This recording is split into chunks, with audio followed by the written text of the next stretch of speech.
Hello friends. இப்போ FL ஸ்டுடியோவை எப்படி download பண்ணுறது, எப்படி இன்ஸ்டால் பண்ணுறது, அந்த பேஜை எப்படி ரிஜிஸ்டர் பண்ணுறதுங்கிறது நிறைய பேர் கேட்டிருந்தாங்க.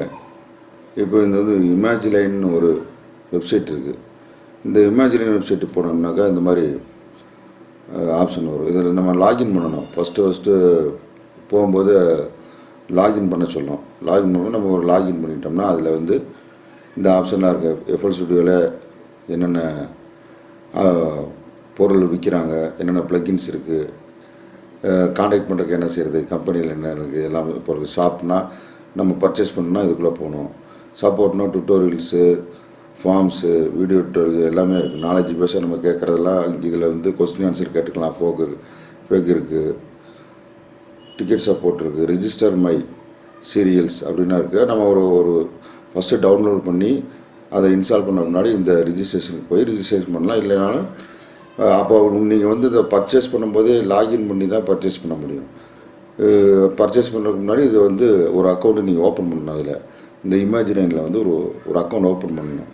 இது ரொம்ப சேஃப்டியான ஒரு ஒரு வெப்சைட்டு. இதில் ரொம்ப பெரிய பிரச்சனைலாம் வராது. நம்ம பணத்தை போடுறோமே சாஃப்ட்வேர் கொடுப்பாங்களா அப்படிங்கிற டவுட்லாம் வர தேவையில்லை. இப்போ ட்ரையல் வெர்ஷன் டவுன்லோட்ஸ் போனீங்கன்னா ட்ரையல் வெர்ஷன் டவுன்லோட் பண்ணிக்கலாம். டெமோ வெர்ஷன், ஃபுல் வெர்ஷனும் டவுன்லோட் பண்ணிக்கலாம். ஃபுல் இன்ஸ்டால் கொடுக்கும்.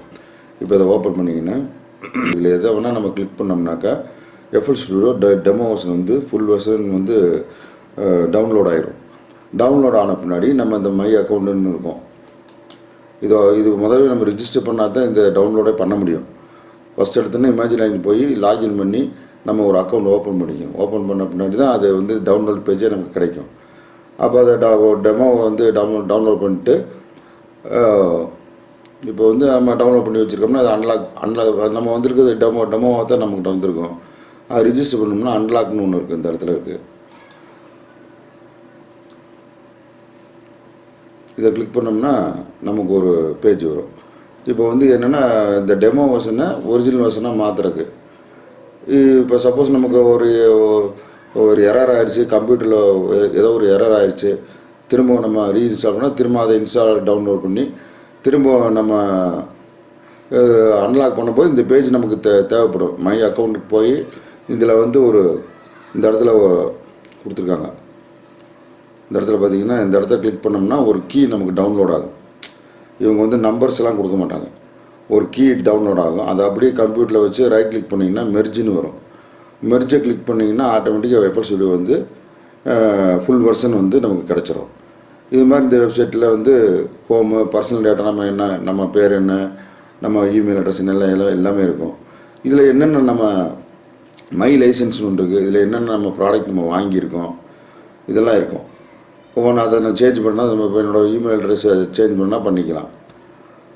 இப்போ நான் 3-4 ப்ராடக்ட் இதில் எஃப்எல் ஸ்டுடியோ வாங்கியிருக்கேன். அப்புறம் அதில் ஒரு லூப், இண்டியன் லூப் அவங்க கொடுக்குறாங்க. அதையும் நான் லைசன்ஸ் வழியாக அதுக்கு காசு கொடுத்து வாங்கியிருக்கேன். இது மாதிரி இந்த பேஜில் நம்ம மை அக்கௌண்ட்டுக்கு ஒன்று க்ரியேட் பண்ணி அந்த க்ரியேட் பண்ண பின்னாடி தான் நம்ம டவுன்லோட் பண்ண முடியும் அந்த எஃப்எல் ஸ்டுடியோவை. அதாவது நான் சொல்கிறது கிராக் வெர்ஷன் இல்லாமல் ஒரிஜினல் வெர்ஷன். அதை ஒரு டெமோவாக டவுன்லோட் பண்ணி இந்த மை அக்கௌண்ட்டுக்கு போய் நான் சொன்ன இடத்துல கிளிக் பண்ணிங்கன்னா அதுக்கு ஒரு கீ கிடைக்கும். அந்த கீயை ரைட் கிளிக் பண்ணி மெர்ஜின்னு கொடுத்துட்டா ஆட்டோமேட்டிக்காக எஃப்எல் ஸ்டுடியோ ஒரிஜினல் வெர்ஷனாக மாறிடும். இல்லைன்னா இன்னொரு வழி இருக்குது. என்னென்னா இப்போ எஃப்எல் ஸ்டுடியோ நம்ம ஒரு டெமோ வெர்ஷனை நீங்கள் வாங்கிட்டீங்க, டவுன்லோட் பண்ணிட்டு இது ரிஜிஸ்டர் பண்ணோம்னா இந்த இடத்துல இந்த மெனு பாரில் கடைசியில் ஒரு கொஸ்டின் மார்க் மாதிரி இருக்கும்.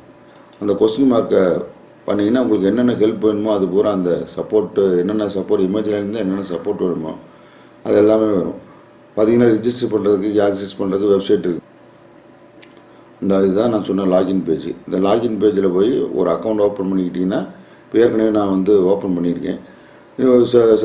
லாகின் பண்ணோன்னே இது அக்கௌண்ட் ஓப்பன் பண்ணி சொன்னால் அக்கௌண்ட் ஓப்பன் பண்ணிக்கிட்டிங்கன்னா ஆட்டோமேட்டிக்காக இதை இதோட ரிஜிஸ்டர் கீ அதை எஃப்எல் ஸ்டுடியோ டெமோ வெர்ஷன் இல்லாமல் ஒரிஜினல் வெர்ஷனாக மாற்றுறதுக்கு ஒரு கீ இவங்களே தருவாங்க.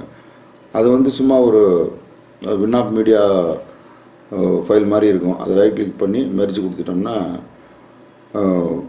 FL Studio வந்து ஒரிஜினல் வெர்ஷனாக மாறிடும். தேங்க்யூ ஃபார் வாட்சிங்.